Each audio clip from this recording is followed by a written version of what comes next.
of how parents should be involved in teaching the kids, and that's the main reason why sex ed should not be taught in public schools.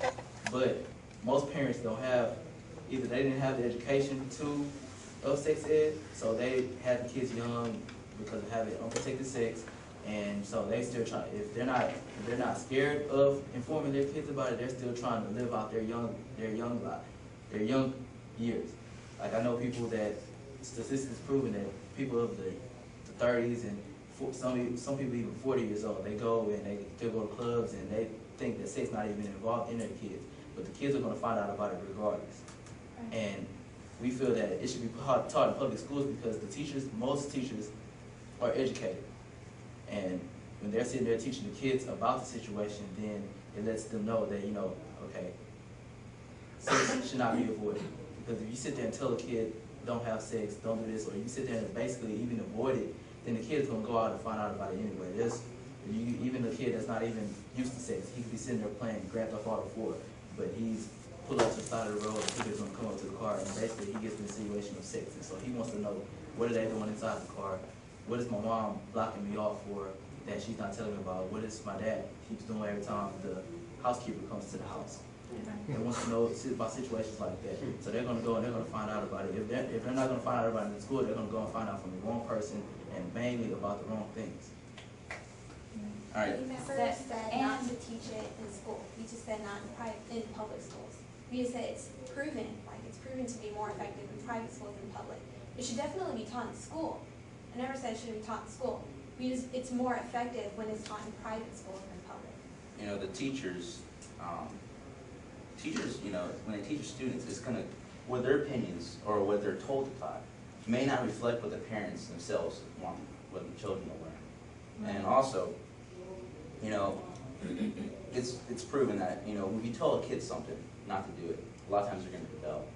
They're especially going to rebel to someone that maybe they don't even know. You know what I'm saying? So like a teacher telling someone, hey, this is what it is, children aren't going to really obey that most of the time. That's just proven. Psychologically, they had a curiosity to rebel, right? We also covered something about the media, how it affects our children, right? But the truth is, the most valued information from kids is what their parents give them. That's the most valued. It's not the media. The media is very influential, but the most important is the parents and what they tell them. And I believe if we take sex education out of our schools, if we inform the parents that sex education is no longer going to be taught in schools, this will motivate parents to have that conversation with them even more. That they'll, that the kids will be more aware of it because the parents will open up to them. Okay, I have to disagree on that. I feel that with a lot of children, that fear starts a lot of at home. You can't really talk to your parent because they are trying to raise you, and sex is really frowned upon. So a lot of children can't talk to their parents. They really just can't say, hey, I'm having sex, or how do you put a condom? It starts at home. So they don't know where to go. So they're gonna experience it on their own. So that's why we have teen pregnancy. That's why our STD and HIV rates are very high. Because we have children out there not being properly educated. And with sex education in school, they have somewhere that they can, learn about sex, and they have somewhere that they can, ask questions and need it. And the sex education being implemented in schools, amongst their peers, they can feel open to talk about it. You know what I mean? Maybe they're shy, or they don't, they just don't want to come out with what they're going through. But maybe somebody else has the answer to their question, or and it's the teacher's job to make it feel comfortable, just to make it not just being a critic and not being a parent, but educating these students and allowing them to feel comfortable and say, you know what, I have this problem, or what if I'm in a situation and I feel pressured.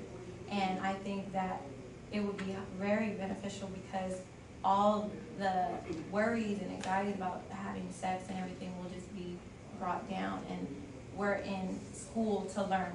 And a lot of teenagers ask the question, when you're in a math class, well, why do I have to learn this? I'm not gonna use this in the future, you know? But sex is gonna be used no matter what.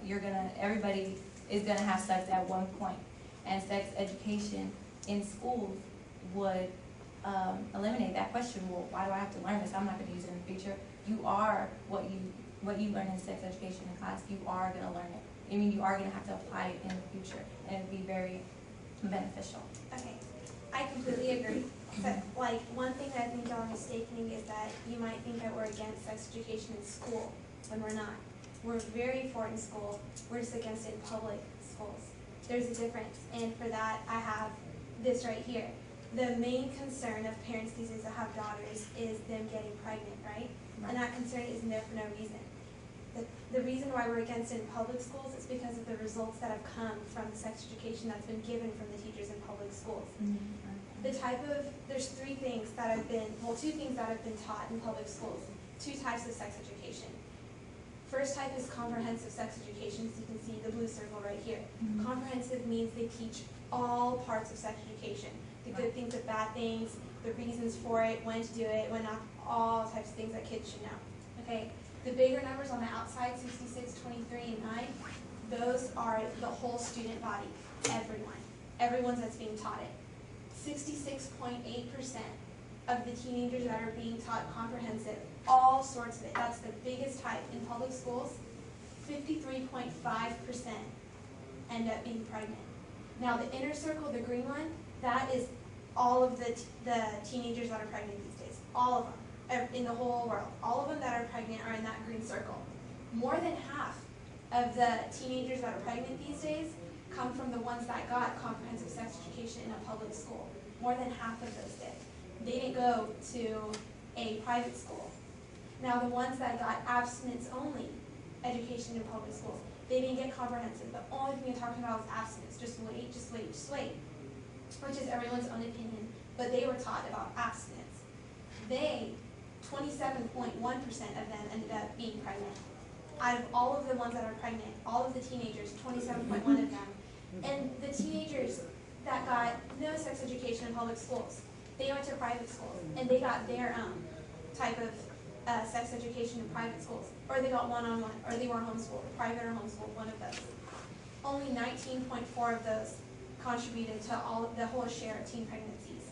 So it's very important to do it in private schools, because then they will be one of the 9.4 teenagers. I understand just that. in public. But being pregnant or having a sexually transmitted disease or of that nature aspect, it doesn't matter what type of school you go to. There is gonna be people that get pregnant no matter what type of school. So you shouldn't just focus, oh, it shouldn't be in public schools, because a lot of people who are uneducated and don't have that background where the parents can talk to them, as in private schools where they make the money, where their parents, send them to school and, do that. So they do talk to them at home.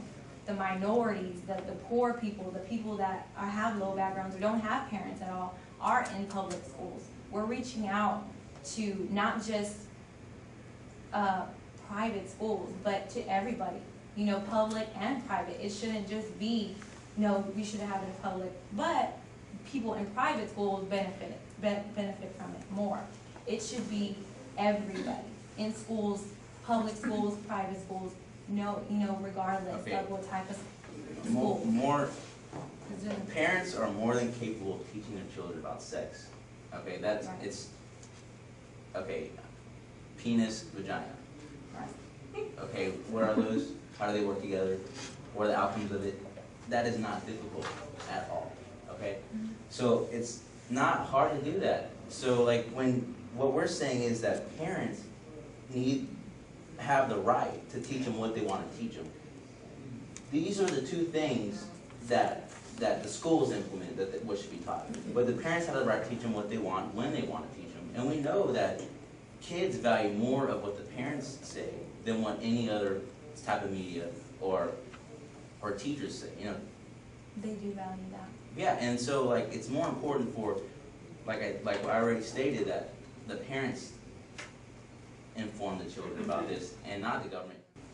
If we, like I said before, let's just go back to it. If we get if we take out